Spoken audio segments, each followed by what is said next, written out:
Hi friends, എല്ലാവർക്കും AtoZ Malayali കിച്ചണിലേക്ക് സ്വാഗതം. സമൃദ്ധിയുടെ ഐശ്വര്യത്തിൻ്റെ പൊന്നോണം വന്നു. എല്ലാവർക്കും ഹാപ്പി ഓണം. ഇന്ന് ഞാൻ ഓണസദ്യ സ്പെഷ്യലിൽ കുട്ടികൾക്കൊക്കെ ഒത്തിരി ഇഷ്ടപ്പെടുന്ന സേമിയ പായസമാണ് ഉണ്ടാക്കുന്നത്. നിങ്ങൾക്ക് ഈ വീഡിയോ ഇഷ്ടമായെങ്കിൽ ഷെയർ ചെയ്യാനും ലൈക്ക് ചെയ്യാനും കൂടെ സബ്സ്ക്രൈബ് ചെയ്യാനും മറക്കരുത്. അതുപോലെ വീഡിയോ ഇഷ്ടമായില്ലെങ്കിലും ഇഷ്ടമാണെങ്കിലും നിങ്ങളുടെ കമൻസ് അറിയിക്കണം കേട്ടോ. സേമിയ പായസം സിമ്പിൾ ടേസ്റ്റി ആയിട്ടുള്ളൊരു പായസമാണ്. എല്ലാവർക്കും ഒത്തിരി ഇഷ്ടപ്പെടുന്ന ഒരു പായസം തന്നെയാണ്. വേഗം തന്നെ ഉണ്ടാക്കാൻ പറ്റുന്ന ഒരു പായസമാണ് സേമിയ പായസം.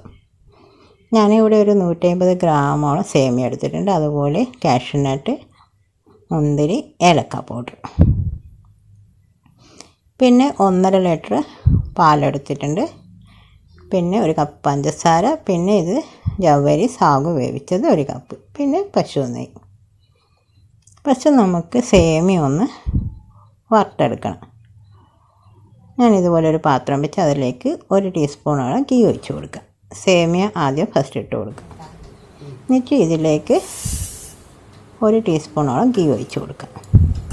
സേമിയ വറക്കുമ്പോൾ സൂക്ഷിക്കണം കേട്ടോ, കരിയാതെ വറുത്തെടുക്കണം. കരിഞ്ഞു കഴിഞ്ഞാൽ പായസത്തിൻ്റെ ടേസ്റ്റും മാറും, കാണാനും കൊള്ളില്ല. അതുകൊണ്ട് അധികം ഫ്ലെയിമിലിട്ടിട്ട് ആക്കരുത്, ചെറിയ ഫ്ലെയിമിലിട്ടിട്ട് തന്നെ വറുത്തെടുക്കണം. കരിഞ്ഞു പോകാതെ സൂക്ഷിക്കണം.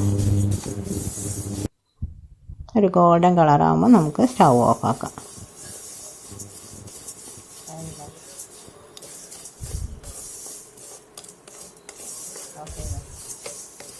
ഞാനിപ്പോൾ ഇത് വറുത്തെടുത്തിട്ടുണ്ട്. ഞാനൊരു വേറെ പ്ലേറ്റിലേക്ക് മാറ്റാം. എന്നിട്ട് ഇതിലേക്ക് ഞാൻ പാലിൻ്റെ ഇപ്പോൾ 1.5 ലിറ്ററിൽ പകുതിയോളം പാല് ഞാനിതിലേക്ക് ഒഴിച്ച് കൊടുക്കുന്നുണ്ട്. പാല് നല്ലോണം ചൂടായതിന് ശേഷം നമുക്ക് സേമിയ ഇതിലേക്ക് ഇട്ട് കൊടുക്കാം. ഞാൻ ഫസ്റ്റ് പകുതി പാലേ ഇതിലേക്ക് ഒഴിക്കുന്നുള്ളൂ. സേമിയ നല്ലോണം വെന്തതിന് ശേഷം ബാക്കി പകുതി കൂടി ഒഴിച്ച് കൊടുക്കുക.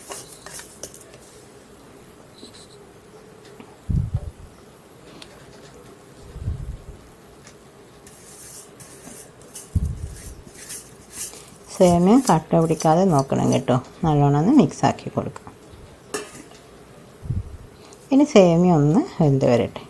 സേമിയ ഒന്ന് വെന്തതിന് ശേഷം ഞാൻ ഇവിടെ ജവ്വരി വേവിച്ച് വെച്ചിട്ടുണ്ട്, അത് ഇതിലേക്ക് ചേർത്ത് കൊടുക്കും. അതുപോലെ പഞ്ചസാര പിന്നെ ചേർക്കാവും. സേമിയ നല്ലോണം വെന്തതിന് ശേഷം മാത്രം പഞ്ചസാര ചേർത്ത് കൊടുക്കുക. ഫസ്റ്റേ ചേർത്ത് കൊടുത്താൽ സേമിയ വേവാതെ അങ്ങനെ നിൽക്കും. ഇപ്പം ഞാനിതിലേക്ക് ജവ്വരി ചേർത്തിട്ടുണ്ട്. ഇപ്പോൾ സേമിയ നല്ലോണം വെന്തിട്ടുണ്ട് കേട്ടോ. ഇനി ബാക്കിയുള്ള പാലും കൂടി ഇതിൽ ചേർത്ത് വെക്കുക. പാല് നല്ലോണം ചൂടാക്കിയെടുത്ത പാലാണ് കേട്ടോ. ഇനി അതും കൂടി ഇതിലേക്ക് ചേർത്ത് കൊടുക്കുക. വേറെ വെള്ളമൊന്നും ഞാൻ ഒഴിക്കുന്നില്ല, വെറും പാലിൽ തന്നെയാണ് ഉണ്ടാക്കുന്നത്. അതുകൊണ്ട് തന്നെ നല്ല ടേസ്റ്റായിരിക്കും. നിങ്ങളടുത്ത് മിൽക്ക് മെയ്ഡ് ഉണ്ടെങ്കിൽ അതും കൂടി ചേർക്കാം കേട്ടോ. ഇനി നമുക്കിതിലേക്ക് പഞ്ചസാര ചേർത്ത് കൊടുക്കാം. ഞാനിവിടെ ഒരു 7-8 ടേബിൾ സ്പൂണോളം ചേർക്കുന്നുണ്ട്. മധുരം നിങ്ങൾക്ക് ഇഷ്ടത്തിനനുസരിച്ച് ചേർക്കാം കേട്ടോ. നിറയെ പേർക്ക് മധുരം കൂടുതൽ ഇഷ്ടപ്പെടും, ചിലവർക്ക് മധുരം കുറവായിരിക്കും. അത് നോക്കിയിട്ട് നിങ്ങൾ ചേർത്ത് കൊടുത്താൽ മതി. ഞാനിവിടെ 1 കപ്പോളം പഞ്ചസാര ചേർത്തിട്ടുണ്ട്. ഇതിപ്പം കറക്റ്റായ മധുരമായിരിക്കും കേട്ടോ. അധികം മധുരം ചേർക്കുമ്പോൾ കുടിക്കാൻ പറ്റില്ല. സേമിയയിൽ ഒരു കറക്റ്റായിട്ടുള്ള മധുരം ചേർത്ത് കൊടുത്താലാണ് നല്ല ടേസ്റ്റാണ് ഉണ്ടാവും.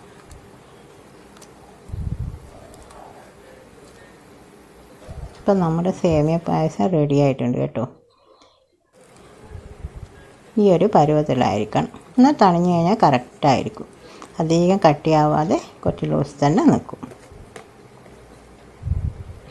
ഇനി ഇതിലേക്ക് ഒരു പിഞ്ച് സോൾട്ട് ഇട്ട് കൊടുക്കണം. എന്ത് മധുരമുള്ള ഉണ്ടാക്കുമ്പോൾ നമ്മൾ ഒരു പിഞ്ച് സോൾട്ട് ഇട്ട് കൊടുക്കണം, എന്നാലാണ് ആ ടേസ്റ്റ് കറക്റ്റാണ് വരുള്ളൂ. ഇനി ഇതിലേക്ക് ഏലക്ക പൗഡറാണ് ചേർക്കേണ്ടത്. ഏലക്ക പൗഡറും നമ്മുടെ പശു നെയ്യും ചേർക്കണം. ഞാൻ ഒരു ടേബിൾ സ്പൂണോളം പൊടിച്ചെടുത്ത ഏലക്ക പൗഡർ ചേർത്ത് കൊടുക്കുന്നുണ്ട്. ഇനി ഇതിലേക്ക് ഗീ കൂടി ചേർത്ത് കഴിഞ്ഞാൽ നല്ല സ്മെല്ലായിരിക്കും കേട്ടോ. ഏലക്ക പൗഡറും ഗീയും ചേർത്ത് കഴിഞ്ഞാൽ പായസത്തിൻ്റെ മണം അങ്ങനെ മൂക്കിലടിച്ച് കയറും. അപ്പം നമ്മുടെ സേമിയ പായസം റെഡിയായി. ഇനി നമുക്ക് സ്റ്റൗ ഓഫാക്കാം കേട്ടോ. ഇനി ഇതിലേക്കുള്ള കാഷ്യൂ നട്ടും മുന്തിരിയും വറുത്തെടുക്കണം. ഇനി ഒരു പാത്രം വെച്ച് അതിലേക്ക് നമുക്ക് ഗീ ചേർത്ത് കൊടുക്കാം. ഒരു 3 ടീസ്പൂണോളം ഗീ ചേർത്ത് കൊടുക്കാം.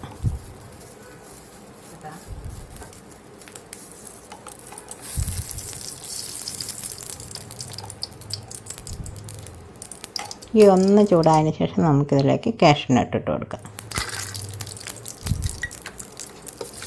അതൊന്ന് കളറ് മാറുമ്പോൾ നമുക്കിതിലേക്ക് മുന്തിരിയും കൂടി ചേർത്ത് കൊടുക്കാം.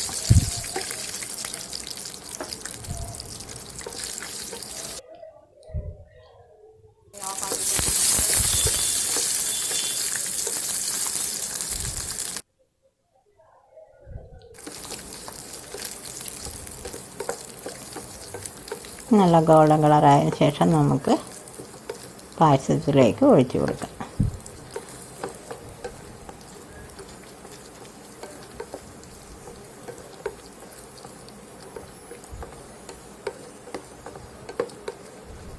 മുന്തിരിയും കാഷ്യൂ നട്ടും വറുക്കുമ്പോൾ മീഡിയം ഫ്ലെയിമിലിട്ടിട്ട് തന്നെ വറുക്കണം കേട്ടോ. കരിഞ്ഞു പോകാതെ സൂക്ഷിക്കണം.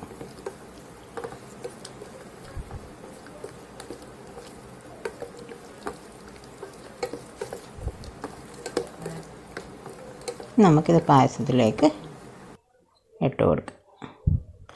അങ്ങനെ നമ്മുടെ സിമ്പിളും ടേസ്റ്റിയുമായിട്ടുള്ള ഓണസദ്യ സ്പെഷ്യൽ സേമിയ പായസം റെഡി ആയിട്ടുണ്ട്. എല്ലാവരും ട്രൈ ചെയ്ത് നോക്കുക. എല്ലാവർക്കും അറിയുന്ന ഒരു ഡിഷ് തന്നെയാണ്. നിങ്ങളുടെ കമൻറ്റ്സ് അറിയിക്കാൻ വേണം. അതുപോലെ സബ്സ്ക്രൈബ് ചെയ്യാനും മറക്കരുത്. Thanks for watching.